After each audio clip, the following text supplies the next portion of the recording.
Hello,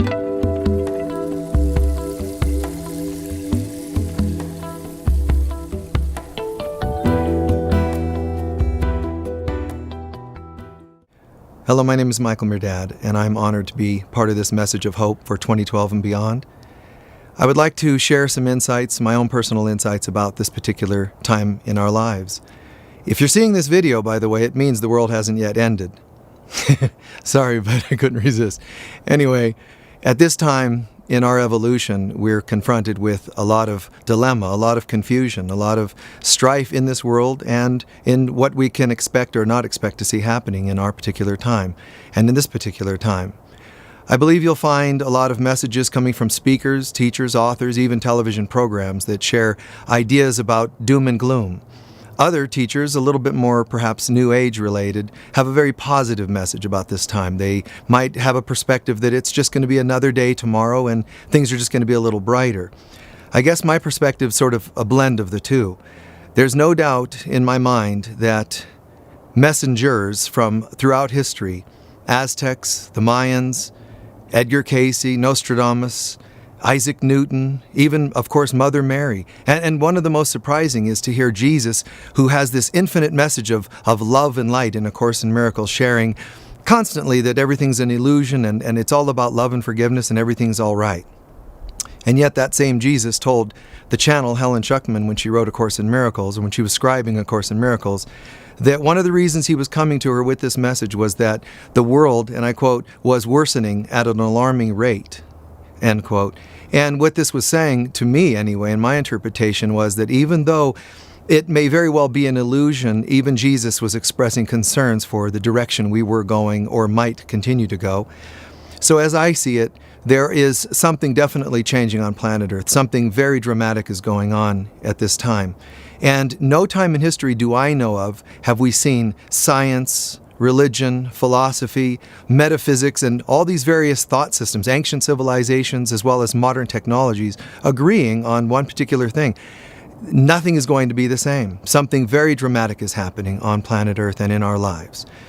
So as I see it, one thing we must face is that there's a need for a spiritual fulfillment. There's a need for our internal lives to come together like no other time in history.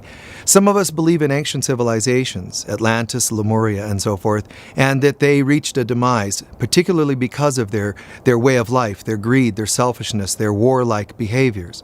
And clearly we're heading the same direction. That is, unless something changes. So what we've tried to do throughout, especially the last generation, is make considerable changes. Pray for peace and love, wear peace beads, and sing songs of love and imagining that such things didn't have to happen on the earth. And yet, there is a progression still occurring that we have to face. I believe that what Jacques Cousteau said, actually, way back in the 60s, 70s, he said from a marine biologist standpoint, we were already too far gone. The oceans actually could not be saved. And that's very, very dramatic. It's a very dramatic statement, a very tragic statement in a sense. But he was saying from a scientific standpoint, it's a matter of math. He was saying that something's already happened, and it's just a matter of how long it's going to take to complete itself. So now we're looking at planetary alignments where we reach the center of the Milky Way galaxy. We see another sun flare cycle coming up soon, and all these various sciences and technologies, as well as ancient civilizations, are saying something is going to happen soon, and they all are agreeing, and that's what is of greatest concern to me. One thing I know is this: I do believe wholeheartedly that the world is going to continue to change. And the naysayers or the skeptics say, oh no, it's just another day. For example, when we look at the people that predicted changes at the end of the millennium, they said there are going to be dramatic changes, and of course those skeptics said no, and then it looks like nothing happened because the world didn't end. But really the world did change in a way that will never ever be the same. If you remember, just after the millennium we had the 9/11 tragedy. So nothing has been the same since, and the economy itself was triggered into a change because of that. I believe we're going to see more and more of the same things on planet Earth. I'm not trying to be negative, nor am I being a doomsday prophet. What I'm saying is this is the way of the world. This is the way we need to change. We can learn everything, anything, the easy way or the hard way.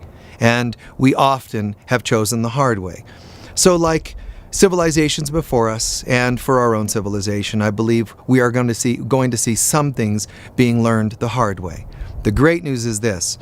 Although some people, some teachers are saying it's just another phase, there's an ending, and that's true, there is another phase. But this is not just another phase, not another phase in geology, not another phase in science, not another phase in spirituality. This is a major quantum leap like we've never seen before. So the endings are, to me, part of a dismantling. And some of the things I can predict very easily, and I predicted some time ago, I predicted in the late 90s that we were going to see the end of religion as we knew it, and that's been happening, and it'll continue to happen. I also predicted the economy would soon collapse, and it did in a very major way, and it will not ever return to the way we once knew it. And that's all good.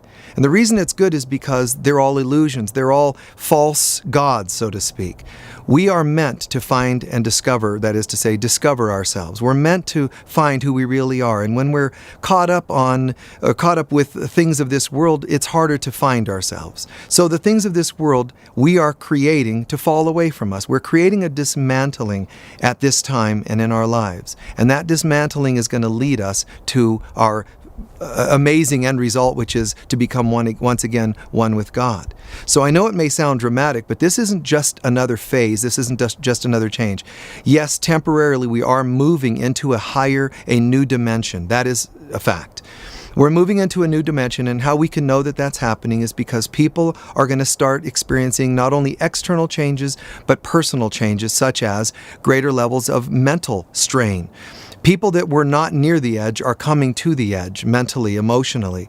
People that were at the edge are going over the edge, sometimes even into psychosis, because of the changes in equilibrium on the planet. Now, adding to that, people are also literally losing they're becoming disoriented because of them losing their equilibrium. Animals. Someone just emailed me today and said, Michael, thanks for your recent message, because in Hawaii, there are apparently herds of deer that are going off the land, off the cliffs, into the water and drowning, and people cannot understand why. They responded to a recent email I sent out, or a newsletter, announcing this, because this is going to continue happening. Whales are going to end up more and more beached. Animals are going into the ocean. Birds are flying into walls and so forth. This is tragic, but it's part of what's going on. The planet is shifting its poles, and that's setting off, sending wrong messages, incorrect messages to the minds and the systems of animals, mammals, and humans. So human beings are finding themselves to be more accident prone. They're tripping, they're falling, they're injuring themselves.